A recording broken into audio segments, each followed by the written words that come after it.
What's up, guys? Welcome back to the UCL BJJ channel. We're here in the Heel Dojo with five-time European champion, world no-gi champion, and ADCC veteran Samantha Cook. Make sure to come on by and watch the techniques. We're going over some footlocks.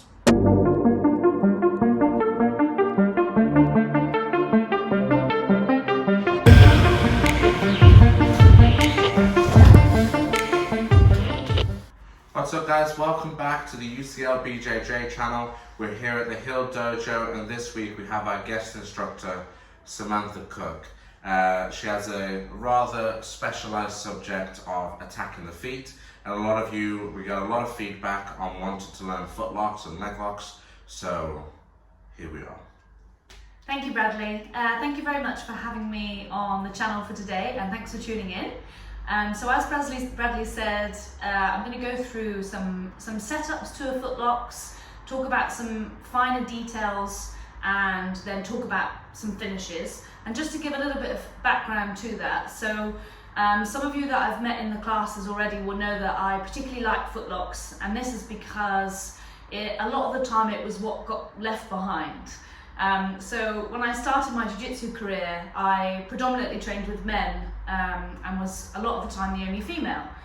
So for me to kind of catch your normal submissions like your arm bars and your triangles were really difficult to finish, especially when my technique wasn't so sound. So the gaps I found came when people started to leave their feet behind and they didn't really respect the danger of a footlock. And so I found myself in a lot of positions where I could capitalize on that and start to attack the feet. And then this just evolved and developed, and I started to then expand and look at more techniques for attacking the feet and really try and become, I guess, a bit of a specialist in this area. So I'm really excited today to show to you some setups and some finishes. Okay, so first we're gonna look into setting up the footlock. So I like to play X-guard, and the type of X-guard that I like to play is very much isolating the leg on one side. So it doesn't really matter what side you want to start on, but those of you that are familiar with the X-guard, you have one hook behind the knee on the furthest leg, and one foot is either going to be up into the hip on the same leg or can go across. For me personally, because I like to set up the footlock early, I like to isolate the leg on this side. Now, some of you that are familiar with X-guard will know that it's a very dynamic game. It's not really for my partner to be static and putting the weight on me and for me to kind of just be chilling here. If you watch competitors like Michelle Nicolini, you'll notice that if she gets people into X-guard, their feet are barely touching the floor because she's always active, moving the partner around and being dynamic at all times. This means it doesn't give my partner opportunity to start to kind of stuff the legs and step over because I'm being static here. Now, initially, if this is a new guard for you, it might feel quite heavy on your legs. And this is not unusual. It took me a very long time to kind of get used to being most efficient in this situation and just building the strength and the endurance in your legs to be able to elevate your partner and move them around at all times. And don't get me wrong, you'll still have times where your partner might be really heavy and they sit their weight down and they're pulling on you and you're thinking, oh, I cannot elevate my partner. You can, you just need to persevere and think about changing the angles. So rather than me kind of pushing up into my partner when he's coming down into me, I want to think about moving him to the diagonal, and then he starts to come back and we start to set up some other options from here. So for the purpose of the technique, my partner will be a little bit more static than what it would be in a live situation. So when I'm starting here, I would have an overhook footlock grip on the leg. Again, sometimes people can come underneath. It's just a different style. I much prefer over, and again, it's because I'm already thinking about setting up this footlock in this position. So we're in X-guard. What I'm going to start to do is elevate up so that my partner's heel comes off the ground, and we'll show you a different angle shot of this in a moment. My arm is going to wrap around, and what I'm already thinking about is the bony point of my wrist and kind of trying to find the back of that Achilles, that real sweet spot. So I'm elevating up, I wrap around, and I keep it nice and tight so I can get a good feel for it. Now, normally I'd be much more dynamic. We're going to look at doing just a basic X-guard sweep and then finishing the footlock on bottom. So my foot is always elevating up on this side. My bottom leg is going to drop down and catch the back of the ankle. As I elevate up, my partner's gonna fall outwards and I gently lift and scoop here, okay? This is really key. I don't wanna be here. We'll talk about that in a moment, but it's very easy for my partner to basically back step out of that. I wanna catch the end of the lever to get most access to finish the sweep.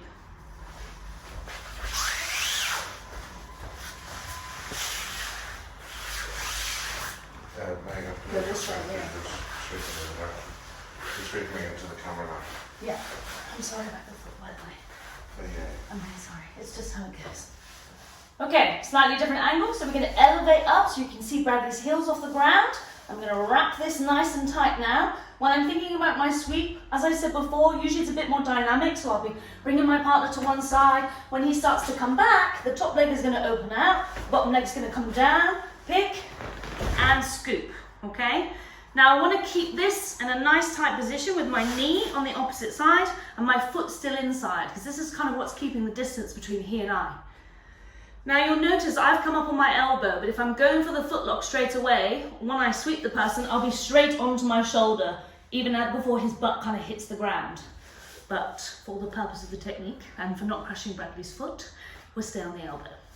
Now when I want to finish the technique, my other leg is going to come on top into Bradley's hip, and then I fall onto my shoulder.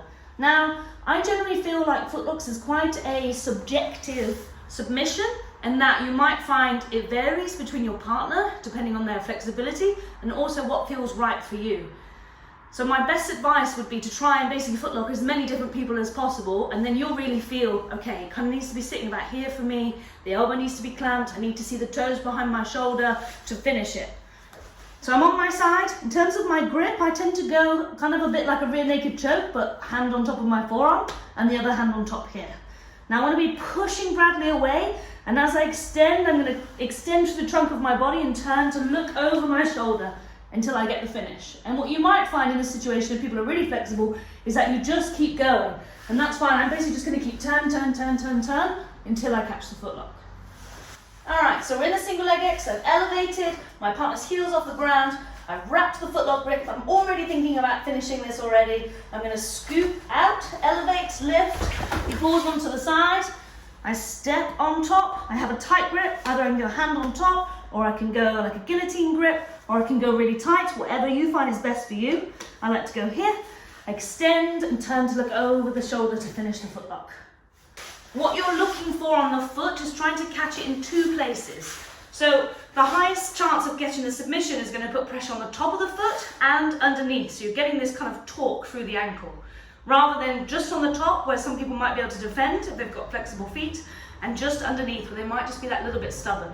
So you want to put pressure on the top and here, and get your partners to feed back to you, seeing where they feel it on the foot, and readjust.